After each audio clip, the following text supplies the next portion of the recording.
Shalom Aleihim. Bapak Yahweh memberkati saudara sekalian. Malam hari ini, saudara, saya akan menyampaikan satu materi yang saya beri tema perubahan secara terbalik. Apa itu perubahan secara terbalik? Yaitu tentang kehidupan manusia yang berubah secara total, tetapi posisinya terbalik. Saya ambil contoh misalnya, seorang yang memiliki sahabat, tiba-tiba terputus sesuatu akibat, apakah itu akibat pertengkaran atau terjadinya perbedaan pendapat. Dari seorang sahabat tiba-tiba berubah secara drastis menjadi musuh besarnya. Kemudian orang yang hidupnya kaya tiba-tiba berubah secara mendadak ketika dia ditipu oleh temannya sendiri sehingga dia jatuh bangkrut dan harus menanggung hutang yang cukup banyak. Kemudian adanya perubahan yang secara drastis juga bisa saat seseorang meninggal oleh kekasihnya. Apakah itu suami, apakah itu istri. Saudaraku yang terkasih, pada malam ini saya ingin menceritakan tentang seorang filsuf Yunani yang bernama Zeno. Zeno ini dia hidup pada awal abad ketiga Masehi dan dia mendirikan filsafat yang namanya Stoikisme. Ceritanya bagaimana, saudara? Saya akan cerita terlebih dahulu siapa orang ini. Zeno itu lahir di Siprus pada tahun 336 sebelum Masehi dan wafat di Athena pada tahun 265 sebelum Masehi. Dia lahir berbarengan dengan Alexander Agung naik tahta di Makedonia. Ayahnya adalah seorang pedagang yang sering bepergian ke Athena, dan Zeno sebagai anak tentu saja mengambil profesi ayahnya. Ketika Zeno sudah menjadi dewasa, dia melanjutkan perdagangan ayahnya. Dia membawa banyak sekali barang-barang untuk berdagang dengan menaiki kapal. Tetapi sayang sekali saudara, kapalnya terkena badai dan kapalnya tenggelam beserta dengan seluruh dagangannya yang mengakibatkan Zeno jatuh miskin seketika itu juga. Nah saudara yang terkasih, inilah awal dari lahirnya filosofi Stoikisme. Kalau kita lihat dikutip dari Psikologi Today, aliran filsafat kuno, didirikan di Athena oleh pedagang Venesia yang bernama Zeno dari Citium sekitar 301 sebelum Masehi. Nah awalnya ajaran itu disebut dengan Zenonisme. Kemudian dikenal menjadi Stoikisme karena Zeno dan para pengikutnya itu bertemu di Stoa Poikile atau Painted Pots. Nah, apa yang menarik dari filosofi yang Zeno ini lakukan, saudara-saudara? Sebetulnya kalau saya merenung dalam-dalam tentang ajaran dari Zeno ini, itu semua sebetulnya sudah ada di dalam kitab suci kita. Dan itulah yang mengubah orang-orang Yunani yang mengikuti filsafatnya dia menjadi orang yang sangat bijaksana. Lalu hal-hal apa saja yang Zeno ajarkan, ternyata kalau saya renungkan, saya pernah mengajarkannya kepada saudara sekalian. Tidak ada salahnya kalau saya ulang sedikit berkenaan dengan kisah Zeno, seseorang yang kaya raya, seorang pedagang yang tiba-tiba hancur, jatuh miskin karena kapalnya tenggelam. Bayangkan saudara, orang yang ada dalam posisi seperti ini, itu hanya dapat pilihan. Kalau dia tidak gila, dia bisa bertahan. Artinya kalau dia bisa bertahan, ya dia nggak gila. Berapa banyak kita sering lihat orang-orang yang melamar menjadi seorang pilkada, ingin menjadi pejabat, mereka sudah keluarkan uang begitu banyak, tetapi ketika pemilihan enggak menang, saudara. Apa yang terjadi? Mereka gila, saudara. Beberapa waktu yang lalu banyak sekali pejabat-pejabat yang harus berurusan dengan rumah sakit jiwa. Itu artinya dia tidak mampu menghadapi suatu perubahan yang drastis.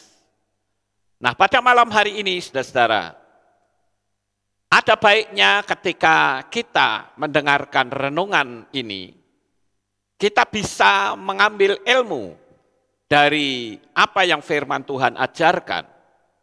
Sehingga sekali waktu, memang saya tidak berharap peristiwa ini terjadi pada diri saudara. Tetapi yang saya inginkan, saudara bisa menangkap ilmunya, dan saudara bisa membagikannya kepada orang-orang yang sedang mengalami keterpurukan karena kejadian yang menimpa secara drastis.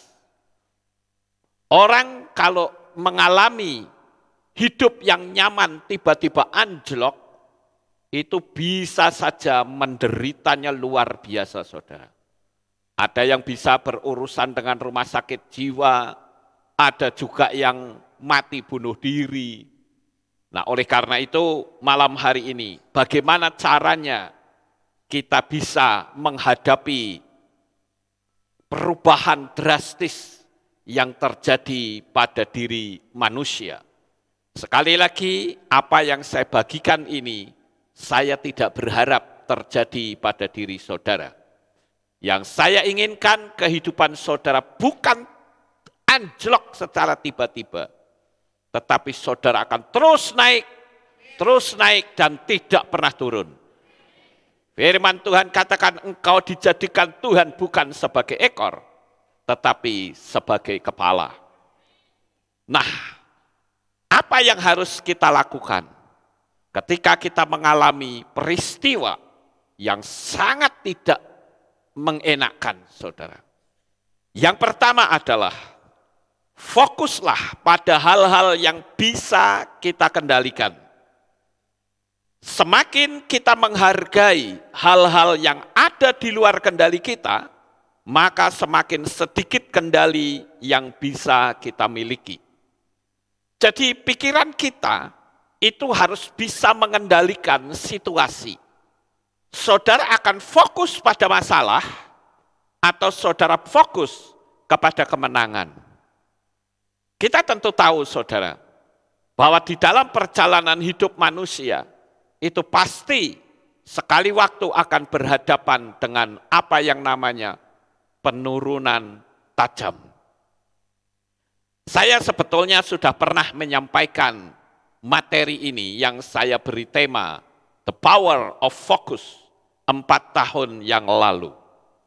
Jadi, apapun yang kita fokuskan akan memiliki kekuatan yang sangat besar. Berubahnya fokus, berubah pula emosi kita. Oleh karena itu ketika saudara sedang sedih, coba buktikan kata-kata saya. Saudara sedang hidup nyaman, tiba-tiba anjlok, jelek, ancur-ancuran. yang ada saudara pasti akan menunduk begini. Sambil mencucurkan air mata. Dan kalau saudara terus membiarkan menunduk seperti ini, saudara akan terus berada dalam energi negatif. Dan kalau kita mempelajari orang yang sedih dan menunduk, maka akan terjadi dua penyatuan energi. Energi negatif yang ada dalam diri kita akan menyatu dengan energi grounding yang ada di tanah. Sehingga akan membuat manusia itu menjadi semakin sedih. Coba lakukan perubahan fisik. Yang biasanya nunduk sambil menangis, degek seperti ini, saudara. Coba kalau saudara sukacita, pasti nggak akan nunduk gini. Betul nggak, saudara? Nggak ada orang yang sukacita, wah saya bersyukur, terima kasih, wah hebat aku dapat kekayaan besar. Nggak ada yang begitu. Pasti saudara akan degek, betul nggak? Itulah yang disebut dengan body language atau bahasa tubuh. Nah, bahasa tubuh ini ternyata menjadi penentu untuk kita menjalani kehidupan kita semakin bertumbuh maju atau semakin kita hancur. Saudaraku yang terkasih, kalau saudara percaya, ini sekarang kan sedang viral, ya kan? Saya ya heran, kenapa banyak sekali orang yang memberi konten, menuduh saya ini pemuja setan, saudara. Pemuja Lucifer. Bahkan saya kemarin membaca satu komen yang lucu, saudara. Komennya bilang begini, di salah satu konten yang menghina saya sebagai pemuja Lucifer. Dia berkata begini, coba lihat tuh Pak Lukas, memang saya akui betul-betul Pak Lukas itu pemuja setan. Buktinya mana? Sekarang lihat, backgroundnya kehilat Pak Lukas itu hitam. Hitam ini saudara, lucu ya? Saya kadang bingung saudara-saudara, ini orang gaya berpikirnya gimana gitu ya. Latar belakang hitam, ini karena betul-betul Lukas Sutrisno pemuja setan, saudara. Saya bilang, cepet deh. Ya. Apa saya harus di sini saja? Jadi kelihatan kuning, ya kan? Ya tidaklah. Di sini ada patung, katanya, tuh kan? Nah, itu tuh disembah tuh malam-malam. Wah, lucu saudara-saudara. Saya kadang nggak paham dengan gaya berpikirnya orang-orang ini. Ya. Nah, kalau saudara percaya bahwa saya pemuja setan, maka apapun yang saya katakan dan sebaik apapun yang saya lakukan akan selalu mental dalam hidup saudara. Apalagi yang ngomong ini mengatasnamakan Roh Kudus. Hati-hati, itu bahaya sekali loh. Itu penghinaan kepada Tuhan. Ya.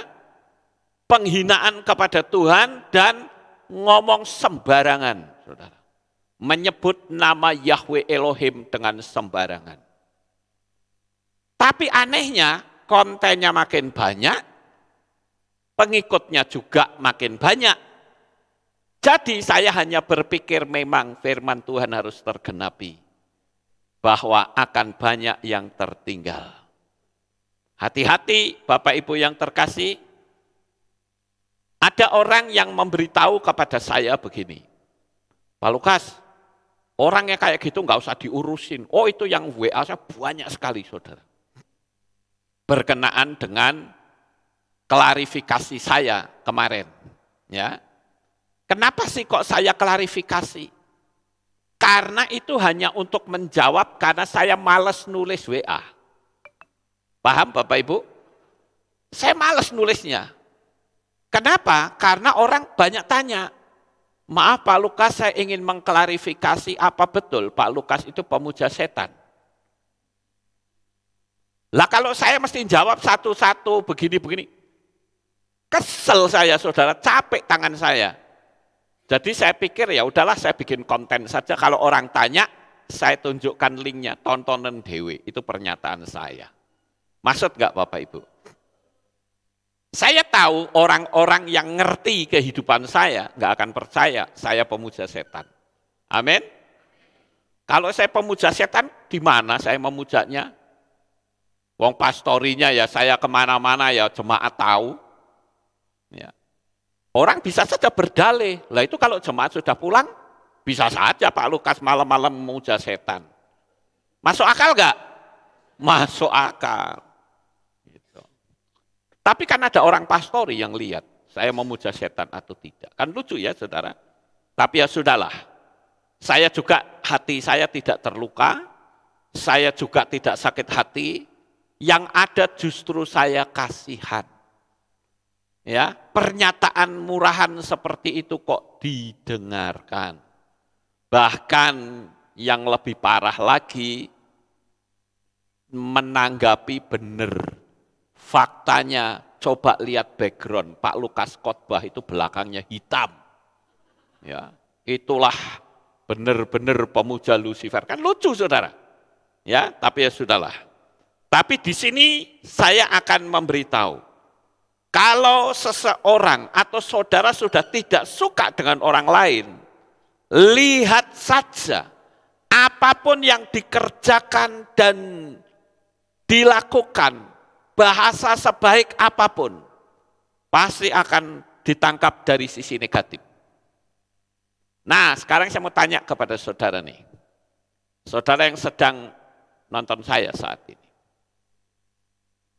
Kalau saudara melihat seseorang dari sisi negatifnya, hati-hati loh saudara.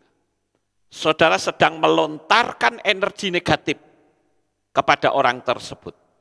Dan kalau orang itu tahu, dia bisa membalikkan kata-kata saudara, kena sendiri. Hati-hati saudara. Saya punya trik. Di dalam doa saya selalu mengatakan, siapapun orangnya yang mengucapkan kata-kata yang buruk dan mengandung fitnah, kembali kepada pemiliknya. Itu bahaya sekali saudara. Kalau orang menuduh saya mencuri, orang itu pasti akan mencuri. Kalau orang itu menuduh saya begini, pasti orang itu akan mengalami begini.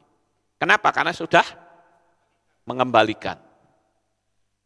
Itu saya meniru energi yang dilakukan oleh Yosua. Yosua katakan, siapa yang berani mendirikan tembok Yeriko, maka orang akan membayarnya dengan anak sulungnya. Dan itu terjadi setelah sekitar 500 tahun peristiwa itu terjadi. Kenapa? Karena ucapan dari Yosua tidak pernah dicabut. Ini bahaya ya Bapak Ibu. Jadi saya perlu memberitahu, apalagi kalau saudara sedang dalam keadaan jatuh, hati-hati dalam ucapan saudara. Sekali lagi, kalau saudara sudah berpikir negatif, maka hal-hal yang baik pun akan ditangkap negatif. Diberi senyuman, orang akan mengatakan senyum kepalsuan dan kelicikan. Lalu dirohanikan, lihat tuh Yudas. Yudas itu memberi ciuman loh, tapi dia mengkhianati, membunuh. Langsung begitu saudara. Orang diberi pertolongan akan berkata, cari muka. Bahasa yang ramah, orang menangkap sedang menjalankan tebar pesona untuk jerat orang lain lagi. Jadi selalu yang ada di pikirannya adalah jahat, saudara. Saya pakai talit, ini juga ada yang menilai jahat, saudara. Mereka mengatakan tuh, lihat Pak Lukas, enggak kayak Kristen pada umumnya. Saya bilang ya iyalah, karena saya kan tidak panggil Kristus. Iya toh? Ya. Saya memanggilnya kan Hamasia. Kalau orang bilang Pak Lukas antikristus, saya jawab iya, saya antikristus. Ya, tapi saya bukan anti Hamasiyah. Amin. Ya. Jadi saudara harus bisa paham itu. Saya bukan anti Hamasiyah. Dan Kristus itu ada kaitannya dengan kuil 1000 imam wanita. Saudara bisa lihat materi saya yang judulnya adalah Perjanjian Baru diperkirakan dari Dewa Mitra. Orang kadang tidak mau belajar bahwa sit-sit itu apa artinya, ya, atarah itu apa artinya, kenapa orang pakai talit, nggak mau belajar. Jadi selalu mengambil dari sisi yang negatif, fokusnya selalu negatif. Kalau orang fokusnya negatif, saya hanya bisa mengatakan orang tersebut menjadi troublemaker. Dimanapun saudara berada akan menjadi troublemaker. Seolah-olah tidak bisa orang lain itu salah. Saudaraku yang terkasih, ada seorang ayah yang sedang tertidur. Tiba-tiba dijaili sama anaknya. Anaknya ini mengambil terasi dan dilepetkan di hidungnya, saudara. Begitu ayahnya bangun, dia kaget. Ini kenapa kamar bau amis ya? Ini sudah dibersihkan belum? Marah-marah, membabi buta marahnya. Punya keluarga, nggak ada yang becus semuanya. Kamarnya bau amis semuanya. Dia pergi ke ruang tengah. Dia bilang di ruang ini juga banyak bau amis. Coba dibersihin, macam apa ini keluarga kayak begini. Ngamuk sepanjang hari, saudara. Dan bahkan orang tersebut tidak lagi betah tinggal di rumah. Keluarga macam apa ini? Diam semua kamu. Amis semua di mana-mana. Siapa yang lakukan ini? Nggak ada satupun yang jawab, saudara. Tapi pada waktu dia mengusap-ngusap ini, dia kaget ada terasinya, saudara. Jadi kalau begitu sumber masalahnya ada di mana? Pada diri sendiri. Nah, banyak sekali orang-orang yang seperti itu sebetulnya. Dia bisa tuduh orang lain. Dia bisa menyalahkan orang lain. Padahal sebetulnya masalahnya itu ada pada diri sendiri. Orang tidak bisa mendatangkan damai sejahtera. Tidak bisa orang lain merasa damai ketika dekat dengan kita. Ayo coba sekarang. Kalau kita mulai berpandangan hal-hal yang positif, maka hasilnya akan positif. Saya ambil contoh, tidak usah jauh-jauh, Saul dan Daud. Saul itu adalah mertuanya Daud, saudara. Waktu itu Saul ditantang oleh Goliat. Dia bawa pasukannya yang begitu banyak, ditantang. Goliatnya bercekak pinggang dan bilang, ayo gelut satu-satu sama saya. Kalau bisa menang, saya akan jadi budak kalian. Tapi kalau kamu kalah, kamu harus jadi budakku. Orang-orang Israel seperti tikus kejebur got, saudara. Jekutut gitu, nggak bisa berbuat apa-apa. Tapi Daud datang, mungkin kalau saya terjemahkan, ada apa nih? Ketegang amat wajahnya. Itu tuh, si Goliat itu loh, kurang ajar tuh si raksasa. Langsung Daud bilang, mana? Kurang ajar ini orang berani-beraninya yang menantang barisan Israel. Terus yang lain bilang, kamu nggak usah ikut campur, ya.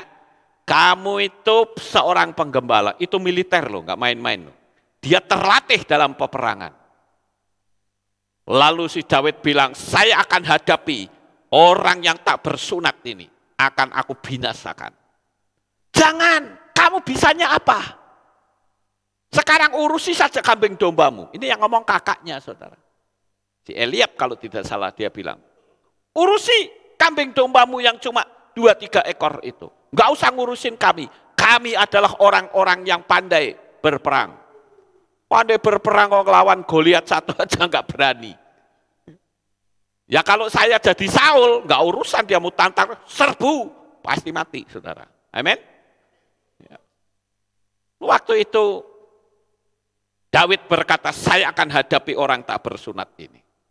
Terus karena mereka tetap mendesak, Saul bilang, ya udahlah, oke lah, enggak apa-apa. Karena waktu itu Saul memberikan sayembara, siapa yang bisa mengalahkan ini jadi menantu saya kalau laki-laki. Ya, kalau perempuan akan jadi saudara dari anak saya. Daud enggak urusan itu sebetulnya. Yang dia urusan adalah ini pasukan Israel. Anak-anaknya Bapak Yahweh kok dihina semau-maunya sendiri. Sehingga yang terjadi, Saul bilang, ya udahlah kalau kamu mau menyerang, pakai pakaian militer, dipakai. Begitu dipakai, nggak bisa jalan, saudara.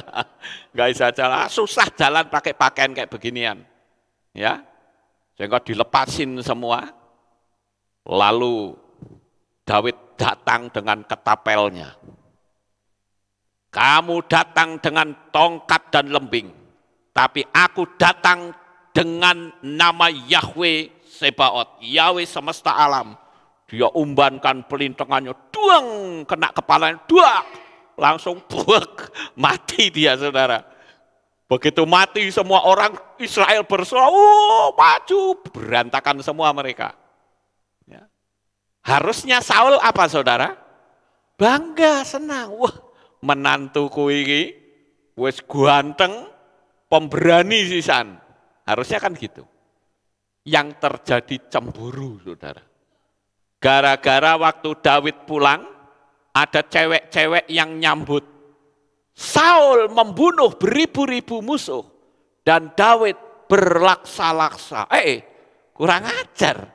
Kalah pamor saya ini. Ya, saya kalah ini levelnya. Langsung muncul kecemburuan. Kitab suci menulis, sejak peristiwa itu, Saul selalu mendengki Daud. Padahal Saul itu seringkali bersedih. Dan Daud selalu datang dengan menghibur, menggunakan kecapi. Tapi yang terjadi, Saul ambil tombak, dan Daud akan ditancapkan di dinding. Jadi apapun yang dilakukan oleh Saul itu selalu mendatangkan bencana. Apapun yang dilakukan Daud selalu salah di mata Saul. Nah, saudara yang terkasih, ingat, jika posisi saudara seperti ini, bahaya sekali.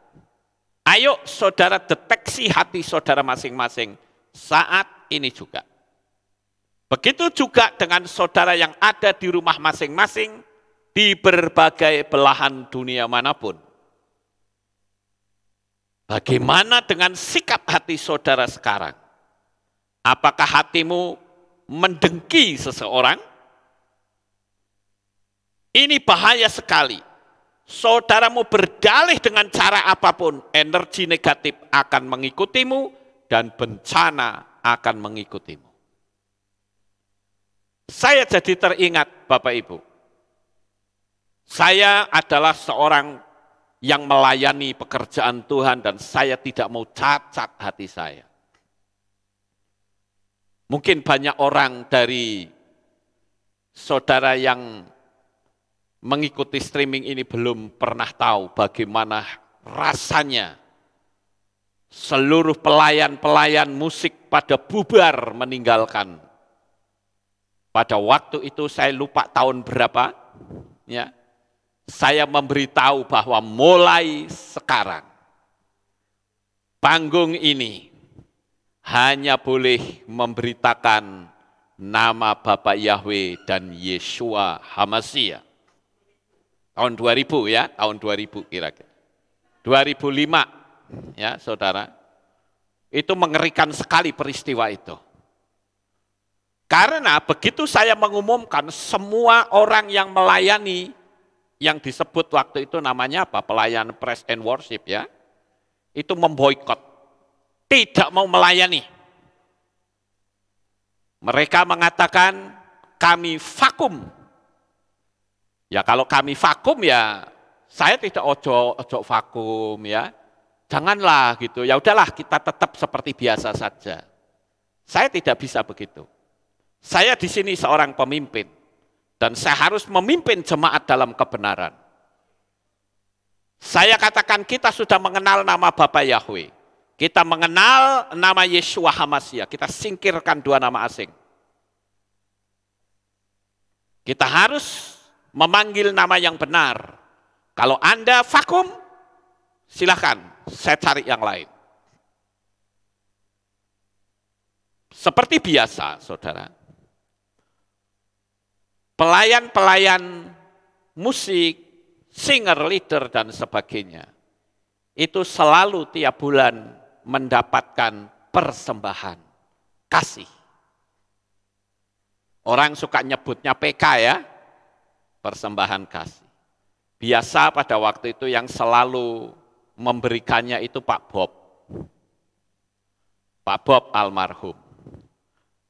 Tetapi pada saat itu saya berkata kepada Pak Bob, karena dia mengatakan saya vakum. Oke, vakum, silakan saya ganti sama yang lain. Saya tegas untuk masalah ini, saudara. Kemudian saya berkata kepada Pak Bob, untuk kali ini yang memberikan persembahan tangan saya sendiri.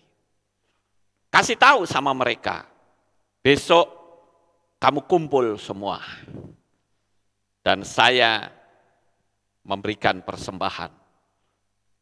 Pak Bob kumpulin mereka duduk di sini. Sebelum saya memberikan persembahan buat mereka, apa yang saya lakukan? Saya tidak mau hati saya cacat. Saya tidak ingin hati saya tergores oleh sikap mereka, sekalipun mereka memberontak kepada Bapa Yahweh dan Yeshua HaMashiach. Yang saya lakukan pada saat itu adalah saya buat ritual pembasuhan kaki. Saya sudah kode seseorang, waktu nanti saya memberikan persembahan, kamu deketi saya bawa baskom. Dan mereka duduk, saya bersimpuh di depan kaki mereka. Saya basuh kaki mereka. Saya peluk kaki mereka. Dan saya cium kaki mereka. Dan ketika saya memberikan persembahan, saya peluk lagi. Sambil saya membisikkan sebuah kalimat. Kalau nanti kamu di luar sana menghadapi kesulitan, cari saya. Saya selalu siap menolong kamu. Hati saya tidak cacat, saudara. Saya tidak mungkin dan tidak mau cacat dengan sikap mereka. Dan apa yang terjadi? Pas pada waktu itu sebetulnya adalah beberapa hari sebelum perayaan Sukkot. Dan itu sama saja seperti memboikot, merusak pekerjaan Tuhan. Dengan harapan, nah lo nggak ada pelayanan saya, mampus lo tahu. Saya yang pinter. Bagaimana Sukkot? Nggak ada yang ngelayanin. Semua pelayan mimbar berhenti semua. Saya katakan bahwa yang namanya orang cinta Tuhan pasti dibela oleh Tuhan. Dan yang terjadi ada anak-anak muda yang memainkan musik. Ternyata musik mereka jauh lebih hebat. Dan pada masa itu urapan Roh Kudus turun dengan sangat dahsyat sekali, saudara. Setiap orang yang memuji Tuhan, menyembah Tuhan, mereka bisa menangis, mencucurkan air mata. Luar biasa. Kekuatan setan ditaklukkan pada masa itu. Saya masih khotbah seperti ini, saudara. Dan apa yang terjadi? Soundnya dikacau, dikecilin, saya nggak bisa ngomong. Ya. Saya bilang coba tolong dibenerin soundnya, betina kecilin lagi, terus seperti itu. Begitu selesai ibadah, saya dipanggil oleh mereka. Mereka itu biasanya panggil saya Koh Lukas. Tapi hari itu mereka memanggil saya bukan lagi Koh Lukas, tapi Bapak Pendeta.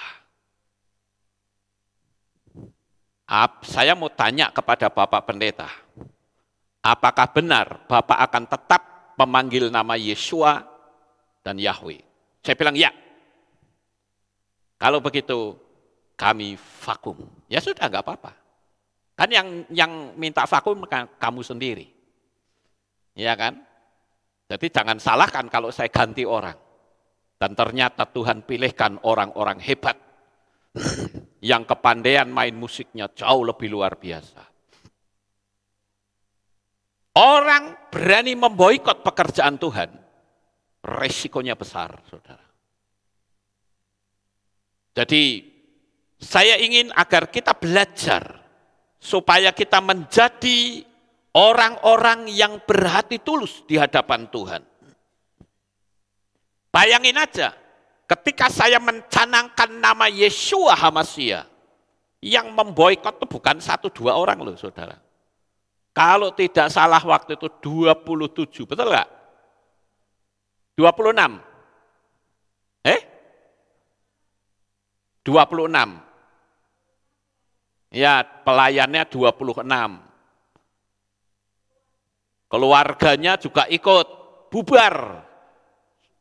Sampai akhirnya entah ada berapa. Jadi di sini saya kasih tahu. Jelas sekali spirit dari sesembahan asing itu nampak nyata, saudara. Hati-hati. Saudara bilang enggak apa-apa, sama saja. Itu karena Anda tidak pernah mengalami. Kami pernah mengalami bagaimana spirit itu bekerja. Berusaha untuk mengobrak-abrik pekerjaan Tuhan di tempat ini. Apakah dengan mereka meninggalkan kami dengan perasaan yang tidak nyaman, hati saya cacat? Tidak. Saya kalau ketemu mereka, saya berani tegur mereka dengan penuh kasih. Sekalipun umur mereka jauh di bawah saya. Karena saya tidak ingin hati saya cacat. Saya tidak ingin hati saya diubah oleh energi negatif. Karena saya ingin tunjukkan bahwa orang yang mengandalkan Bapa Yahweh, dia pasti dibela oleh Bapa Yahweh. Bahkan saya sempat sampaikan beberapa kali, ada nubuatan palsu yang berkata, lihat tuh Pak Lukas, ya, ditinggal lari oleh jemaat sekian banyaknya, miskin dia. Saya jawab, saya jatuh miskin? Oh no, makin kaya itu iya. Ya. Dan faktanya tanah belakang kebeli, ya. Sekarang sedang dibangun. Ya, Saudara. Kenapa? Karena kita menolak itu. Perubahan terjadi drastis, bayangin aja. Kami sudah bersukacita, sebentar lagi akan sukot, tiba-tiba anjlok, jelek. Enggak ada pelayannya sama sekali. Kami hanya berdoa menangis di hadapan Tuhan. Dan Tuhan kirim pemusik-pemusik yang jauh lebih pandai dan hebat. Itu tanda bahwa pekerjaan Tuhan tidak bisa digulingkan walaupun secara rohani. Tidak bisa. Haleluya.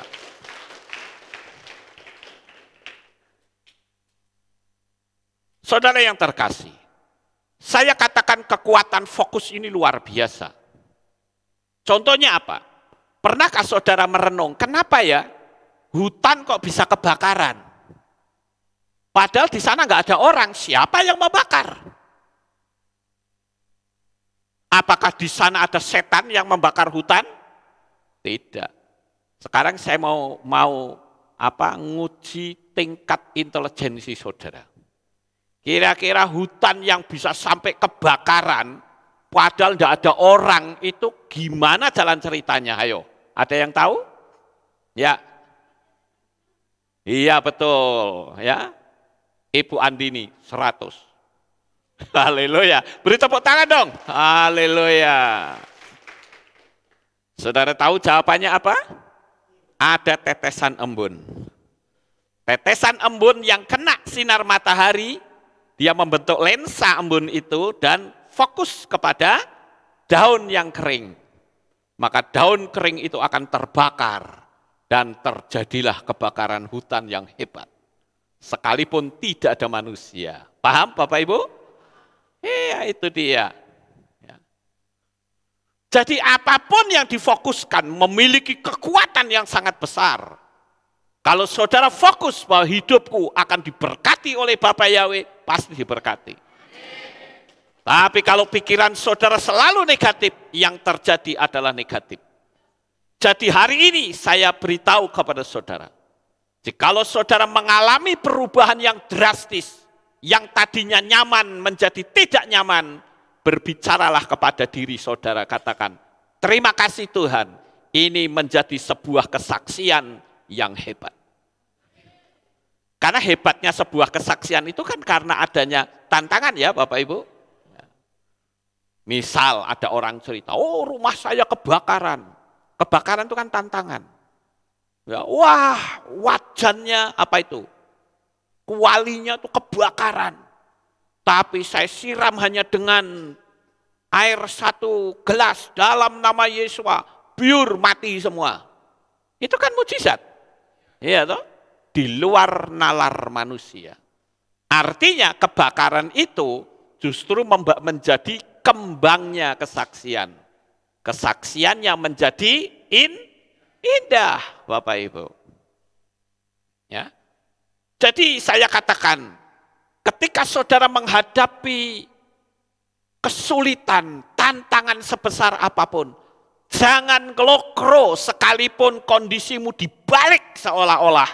Tapi ingat, di situ ada tangan Tuhan yang akan mengangkat kehidupanmu lebih dari waktu-waktu yang lalu. Haleluya. Oleh karena itu saya katakan, seperti yang tadi diucapkan oleh Zeno, tidak ada gunanya kita ngurus hal-hal yang tidak bisa kita ubah secara logika. Saya ambil contoh misalnya, saudara lahir di keluarga miskin. Apakah saudara mau menghabiskan waktu hanya untuk merenungi nasib tentang kemiskinan? Sehingga akan banyak hal-hal yang sia-sia yang bakal saudara dapat, yaitu kekecewaan, frustrasi, minder, dan lain sebagainya. Saudara terlahir dalam kemiskinan, bukan salahmu. Tapi saya katakan kalau engkau mati dalam keadaan miskin, itu baru kesalahan saudara. Karena sebetulnya Tuhan itu akan membangkitkan segala sesuatu potensi yang saudara miliki. Hadapi kemiskinan untuk menjadi orang yang berprestasi. Dan kemiskinan itu menjadi kisah sukses yang menghiasi keindahan kesaksian hidup saudara. Jadi, jika kesulitan Tuhan izinkan, seharusnya kita berkata, terima kasih Tuhan, Engkau berikan kesaksianku menjadi indah untuk menunjukkan betapa dahsyatnya kasih dan penyertaan-Mu. Saudara lihat Yusuf. Yusuf itu dia punya visi dan misi yang sangat besar. Tetapi visinya itu disambut dengan kebencian dari kakak-kakaknya. Dia nyemplung sumur, dijual, difitnah lagi. Itu kan grafiknya turun terus, saudara. Tetapi fokus Yusuf tidak pada energi negatif. Dia tidak punya kebencian terhadap orang yang memfitnah dia, menjual dia. Tidak ada kebencian. Dan disitulah kekuatan energi negatif dikalahkan. Sehingga yang muncul adalah mujizat, visi dan misi Yusuf terwujud semuanya. Umur 17 punya visi yang besar. Umur 30 dia mendapatkan semua visi itu. Artinya 13 tahun dia ada dalam penderitaan. Percayalah hari ini, berapapun lamanya, percayakan bahwa Bapa Yahweh selalu bersama dengan saudara. Maka kelak saudara akan terkagum-kagum dalam bersaksi. Saya kalau bersaksi ya, bisa mendapat tempat ini, tempat belakang, kita bisa punya rumah bahagia. Saya meledak-ledak kalau bersaksi, saudara. Karena apa? Karena itu bukan kekuatan aku. Karena aku tidak memiliki kekuatan apapun. Yang bisa membuat semua ini terjadi adalah Bapa Yahweh yang Maha Kuasa. Haleluya. Kemiskinan itu bisa dipakai untuk memacu, memiliki skill dalam pekerjaan, bukan malah ngelokro. Saudara baca di dalam kitab Tehillim 119 ayat 71. Dikatakan bahwa aku tertindas itu baik bagiku, supaya aku dapat mempelajari ketetapan-ketetapanmu. Jadi ketika kita dalam penindasan, percayalah ada tangan Tuhan yang selalu menyertai dalam hidupmu. Penilaian orang lain kepada kita itu adalah di luar kendali kita. Dan itu sebenarnya saya menyebut manusia berenergi vampir. Manusia berenergi vampir artinya adalah ketika saudara dekat dengan orang itu, bukan damai sejahtera yang saudara dapatkan.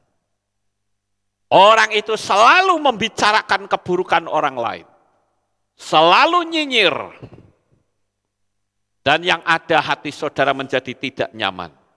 Maka saya katakan sebaik apapun yang kita ucapkan dan lakukan, tidak ada yang benar di mata manusia vampir. Kita tidak boleh terpengaruh karena itu bukan urusan kita. Dan hati kita tidak boleh diubah oleh manusia vampir. Sama seperti saya dituduh menyembah setan.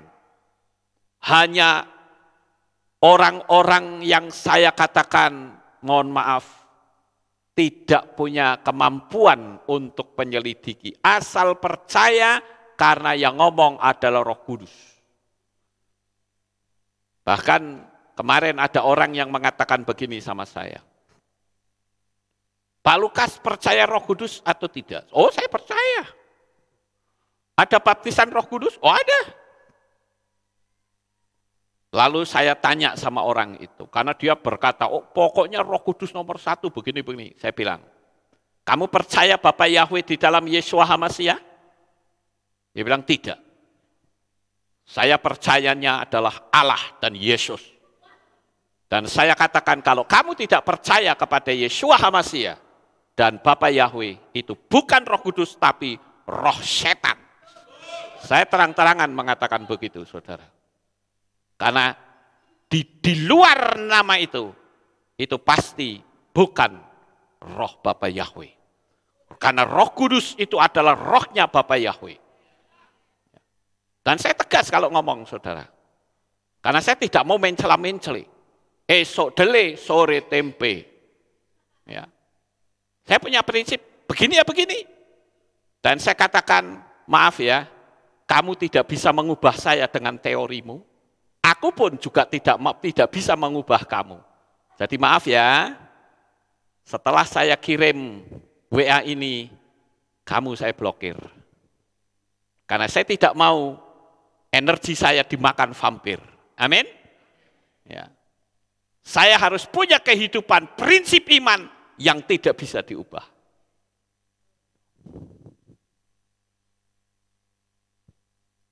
Saudara yang terkasih, ada seorang yang bernama Epictetus. Epictetus adalah seorang budak Yunani yang selalu diperlakukan tidak baik dan kasar oleh banyak orang. Saking seringnya dia dipukuli, sampai Epictetus mengalami kelumpuhan. Namun tidak membuat dia terpuruk. Disinilah dia menjadikan sebagai pelajaran untuk mengembangkan dan mengajarkan filosofi stoikisme yang membuatnya menjadi salah satu filsuf Yunani yang paling berpengaruh. Dan itu sama dengan Zeno. Bayangkan apa jadinya kalau dia hanya merenung sebagai seorang budak yang miskin, yang tidak akan pernah bisa melakukan apapun selain menjalankan perintah majikannya seperti seekor anjing. Itu yang pertama, saudara. Ketika saudara berada dalam kondisi terbalik dengan sekarang, belajar untuk menentukan fokus saudara. Sekarang yang kedua, jangan biarkan dirimu menderita karena memikirkan banyak masalah. Secara hukum medis saja, kalau saudara memikirkan banyak masalah, maka itu akan bikin saudara menjadi stres, bahkan muncul penyakit kanker. Bukan cuma kanker kantong kering, tetapi kanker yang betul-betul membunuh manusia. Energi kehidupan saudara akan habis dan saudara akan capek berurusan dengan pola pikir yang berat itu. Akhirnya orang jadi bosan hidup dan ambil langkah bunuh diri. Saudara yang terkasih, seorang penasehat Kaisar Nero yang bernama Seneca mengatakan, banyak orang yang tersiksa karena imajinasinya dibanding realitanya. Terkadang kita terlalu dalam mengkaji suatu masalah, mengira-ngira siapa yang bersalah. Kita selalu mengimajinasikan hal-hal yang buruk. Memang di sini saya katakan bahwa imajinasi itu kekuatannya luar biasa. Makanya kemarin, entah hari apa itu, saya sampaikan satu materi, The Power of Imagination. Bahwa imajinasi itu memiliki kekuatan super power yang luar biasa. Semua selalu pakai imajinasi. Saya punya HP ini, orang yang bikin juga mesti membayangkan terlebih dahulu. HP-nya mau dibikin besarnya seberapa, tebalnya seberapa, tingginya seberapa, bentuknya seperti apa, itu imajinasi. Orang bikin rumah juga ada imajinasinya, dan itu dituangkan dengan satu kalimat blueprint. Semua sudah dirancang. Saudara yang terkasih, memikirkan pendapat orang lain tentang hal-hal yang negatif itu akan menguras kesehatan saudara. Coba saja beberapa waktu yang lalu, orang ditakut-takuti, banyak yang mati bukan karena penyakit tapi mati ketakutan. Kebanyakan orang hanya memikirkan hal-hal buruk yang menimpa kita, sehingga bukannya bangkit, malah hancur. Sekarang yang ketiga, saudara. Apa yang harus kita lakukan ketika kita berada dalam posisi yang terbalik? Buatlah kemajuan setiap hari, meskipun hanya itu sebuah langkah kecil. Kesejahteraan dicapai dari sebuah langkah-langkah kecil, tapi bukan hal yang kecil. Langkahnya kecil, tapi itu bukan hal yang kecil. Ketika kita memiliki tujuan atau cita-cita yang besar, buatlah target-target yang bisa kita lakukan dengan program-program jangka pendek yang sederhana untuk memulai langkah meraih cita-cita besar. Jangan mengejar kesempurnaan, tapi kejarlah progres atau kemajuan dan perkembangan sehingga kita bisa setingkat lebih baik dari hari kemarin. Saya selalu mengatakan bahwa orang yang memiliki karakter perfeksionis, dia akan paling mudah gagal, saudara. Karena dia terlalu banyak pikiran-pikiran harus begini, kalau tidak begini, tidak perfect. Padahal ketika seseorang yang berani mulai melangkah, salah benar pokoknya dicoba dulu. Ketika salah, diperbaiki. Oh, berarti ada kesalahan di sini. Dijadikan benar. Diperbaiki. Tapi kalau perfeksionis, dia tidak akan pernah berani melangkah. Kalau tidak sempurna, nggak berani melangkah. Dan itu orang yang paling banyak mengalami kegagalan. Sekarang yang keempat, apa yang harus kita lakukan ketika kita berhadapan dengan kondisi yang terbalik? Yang keempat adalah pelajari kehidupan dari orang-orang hebat. Saya paling senang kalau menyaksikan orang-orang hebat yang diberkati, sekalipun mereka tidak mengenal Bapa Yahweh. Tapi langkah-langkah mereka itu adalah langkah-langkah yang sama seperti kitab suci tulis. Jangan menganggap sesuatu tidak mungkin dilakukan hanya karena kamu merasa sulit, tetapi sadarilah jika orang lain dapat melakukannya, aku juga bisa. Saudara tahu, saya bisa sampai ke Swiss, sampai ke Belanda. Kalau saya ngukur kemampuan saya, mustahil bin mustahil. Tidak mungkin saya bisa sampai ke sana, saudara. Tapi ketika saya membayangkan seperti apa yang saya pahami, saya bayangkan orang sedang vlog di Swiss. Saya katakan, saya pasti sampai di sini. Saya lihat coklat Toblerone, ada gunung, namanya Gunung Matterhorn. Saya bilang, saya sampai ke sini, dan apa yang saya ucapkan terjadi, saudara. Itulah ucapan yang memiliki kuasa. Masalahnya kita tidak berani sih. Kenapa kadangkala kita tidak berani mengambil langkah untuk kita mengucapkan hal-hal yang besar? Karena dia tidak tahu bahwa Tuhan itu adalah Tuhan yang besar. Kuasanya yang sangat besar juga ada dalam diri kita.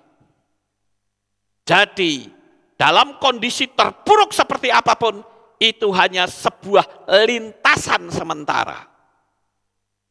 Ibarat seperti anak panah. Anak panah ditarik mundur sedikit, begitu dilepas kecepatannya luar biasa, saudara. Semakin mundur, semakin memiliki kekuatan yang besar. Jika kita selalu memandang hal-hal yang bersifat negatif, maka kita akan banyak menemukan hal-hal yang negatif. Kesulitan adalah sesuatu hal yang membentuk suatu pribadi yang lebih kuat. Itu yang keempat. Sekarang yang kelima. Apa yang harus kita lakukan ketika kita mengalami sesuatu yang terbalik? Yang kelima adalah miliki keberanian untuk melangkah. Kita telah melewati hidup tanpa lawan. Tidak ada yang pernah tahu apakah kamu mampu, bahkan kamu sendiri tidak tahu. Kesulitan datang, berkatalah bahwa ini adalah peluang di mana kamu akan semakin bertambah maju. Jangan kita berdiri aja, saudara. Berdiri meratapi nasib sambil jalan di tempat. Capek sendiri, saudara. Melangkah. Makanya seperti pada waktu peristiwa adanya kelaparan yang besar. Ada berapa puluh orang kosta itu, 10 orang kosta kalau tidak salah. Dia berpikir kalau kita cuman di sini, kita mati di sini, lebih baik kita masuk ke dalam kota, mati ya mati sekalian. Begitu dia masuk ke dalam kota, pasukan musuh itu seperti mendengar ada suara kereta dan mereka tunggang langgang. Orang-orang Kosta itu menjarah semua makanan, pakaian, dan barang-barang yang ditinggalkan oleh pasukan tentara musuh yang lari tunggang langgang. Itu artinya apa? Sudah dalam kondisi seperti itu, jangan terus meratapi nasib. Melangkah dengan berani. Selama kita yakin langkah kita tidak sendiri, tetapi bersama dengan Roh Kudus, maka kemenangan selalu ada di pihak kita. Dan saya beritahu kepada Bapak Ibu Saudara sekalian, baik yang ada di Magelang ini maupun yang saudara sedang nonton saya dari berbagai belahan dunia manapun. Ketika engkau ada dalam posisi yang sedang berada di bawah, percayalah, engkau akan ditaruh Tuhan di posisi yang jauh lebih tinggi dari apa yang pernah kau pikirkan. Tuhan yang kita sembah itu Tuhan yang dahsyat, Tuhan yang ajaib, saudara. Jangan pernah ragu, kita harus meyakini bahwa Tuhan itu tidak tidur. Tuhan yang kita percayai adalah bukan Tuhan yang cuma berpangku tangan dan nonton anak-anaknya dalam penderitaan. Tidak sama sekali. Jadi jangan takut, kejatuhanmu sementara. Kau bangkit kembali dan kau akan menikmati dahsyatnya kasih Tuhan. Kan firman Tuhan bilang, bahkan kita nyanyi, apabila kita jatuh, tidak sampai tergeletak. Sebab Yahweh menopang kehidupan kita. Haleluya. Sekali lagi kesulitan datang, katakan, bahwa Tuhan sedang mempersiapkan saya untuk naik jauh lebih tinggi dari apa yang bisa kita pikirkan. Keberanian tidak akan muncul jika saudara berpikir bahwa kamu hidup sendiri tanpa Tuhan. Hari ini sekali lagi saya tekankan, Bapa Yahweh bersama dengan saudara. Jangan takut, jangan gentar, karena Dia akan selalu menopang dalam hidup saudara. Sekarang yang terakhir, hargailah waktumu. Banyak kali kita buang-buang waktu untuk hal-hal yang tidak perlu. Waktu saat ini berjalan dengan sangat cepat. Bahkan saya menyebutnya berlari, saudara.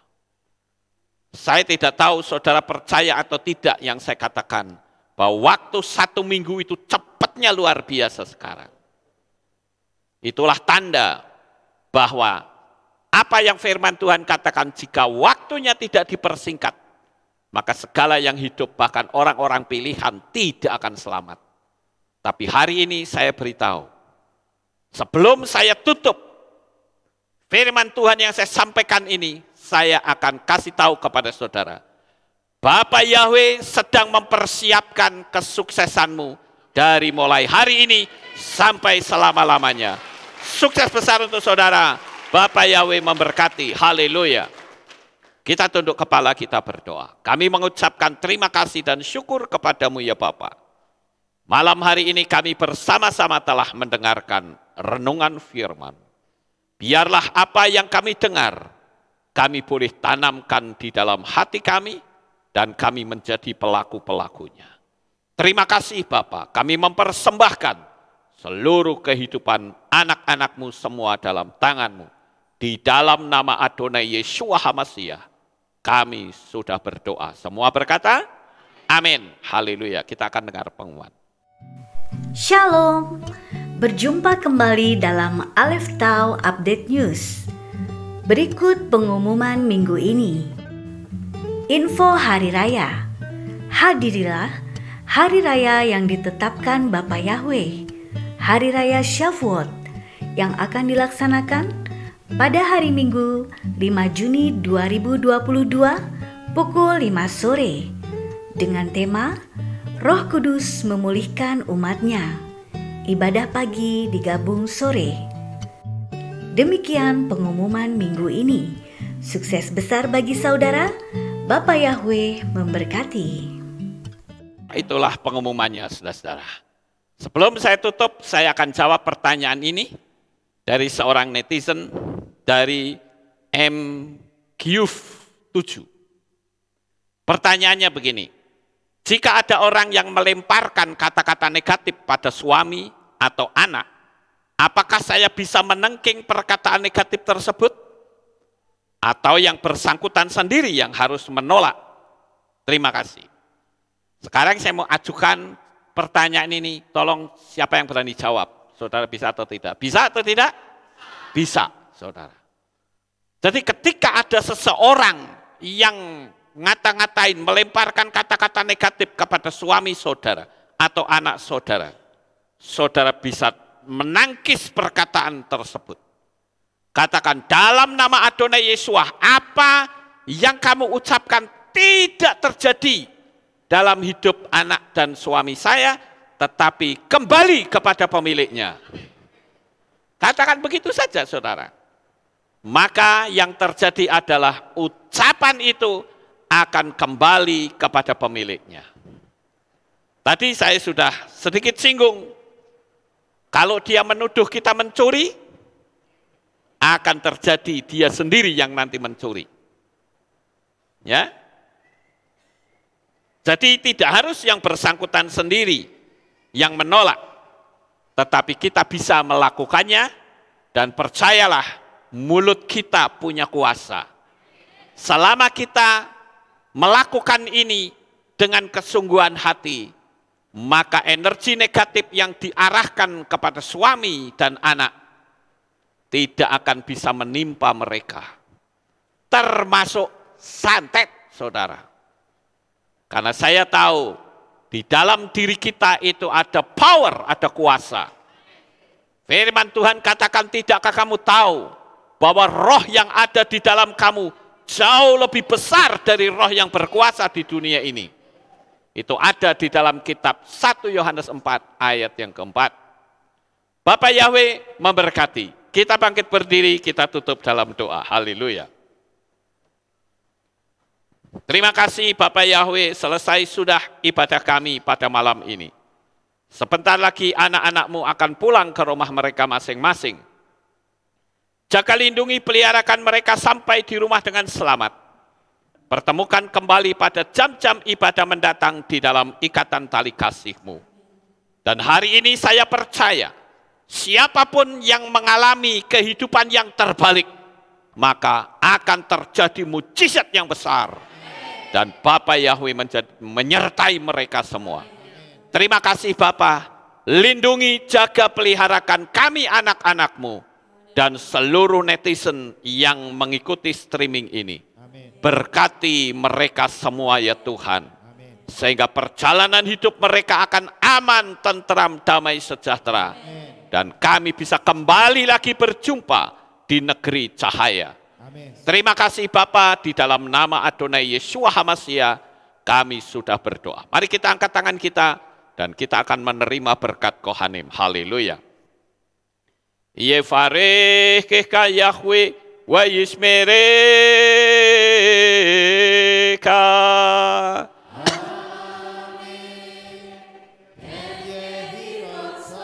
Yair Yahweh panau eleka.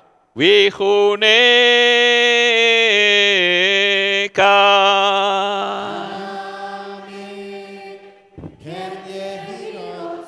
Yesa Yahweh panau eleka wa yashem lecha shalom.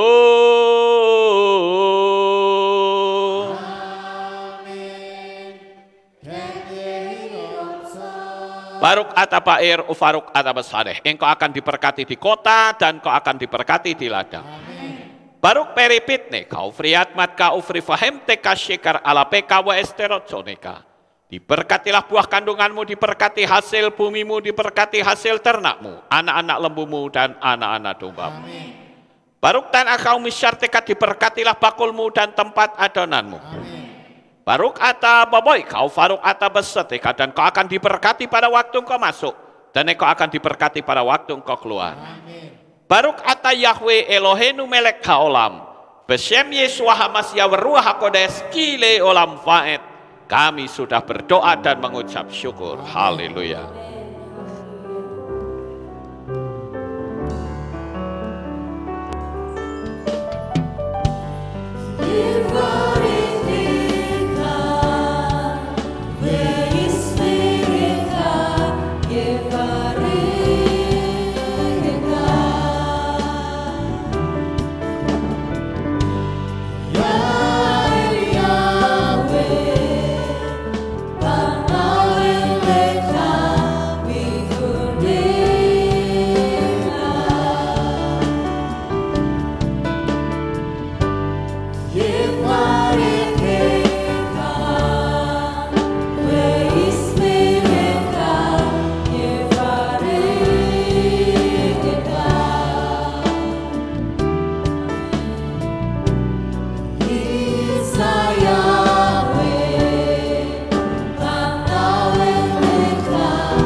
Yeshua, ku datang bersujud dan menyembah di hadapan-Mu.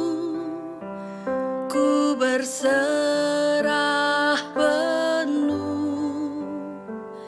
Yeshua, ku puji segala perbuatan-Mu yang ajaib bagiku, bagi hidupku.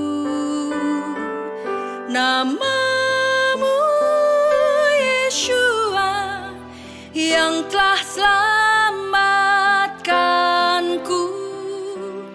Kau berikan hidupmu disiksa bagiku. Nama-Mu Yeshua yang ubah hidupku, cara hidup lamaku menjadi baru.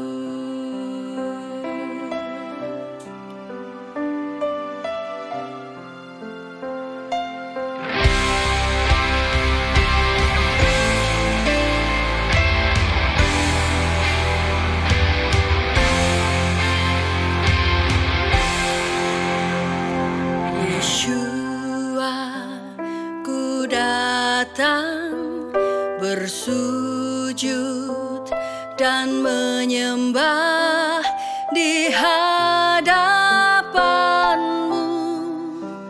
Ku berserah penuh. Yeshua, ku puji segala perbuatan-Mu yang ajaib bagiku, bagi hidupku. Nama-Mu Yeshua yang telah selamatkanku. Kau berikan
ribuan tahun yang lalu.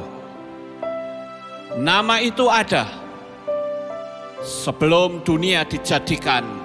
Nama itu sudah ada. Namun nama itu seolah tenggelam. Namun dia tidak pernah tenggelam. Ehyeh, Asyar Ehyeh. Aku ada yang aku ada. Dia ada untuk memberikan keselamatan. Dia ada untuk membawa kita kehidupan. Dia ada dari kekal sampai kekal. Dia Elohim Abraham, Yitzhak dan Yakov. Dia Elohim Israel. Dia juga Elohim atas Indonesia. Dia Elohim yang memulihkan Israel. Dia Elohim yang memulihkan Indonesia. Diberkatilah Israel. Diberkatilah Indonesia. Di dalam kitab Yesaya pasal 43 ayat yang ke-11, di dalam bahasa Ibrani dikatakan, Anoki, Anoki, Yahweh, wa'ain mibal adai Mosia. Akulah Yahweh, dan tidak ada juru selamat selain aku. Namanya adalah jaminan keselamatan. Namanya yang membebaskan kita. Namanya yang membuat kita menjadi selamat. Namanya Yahweh, Elohim keselamatan kita. Haleluya.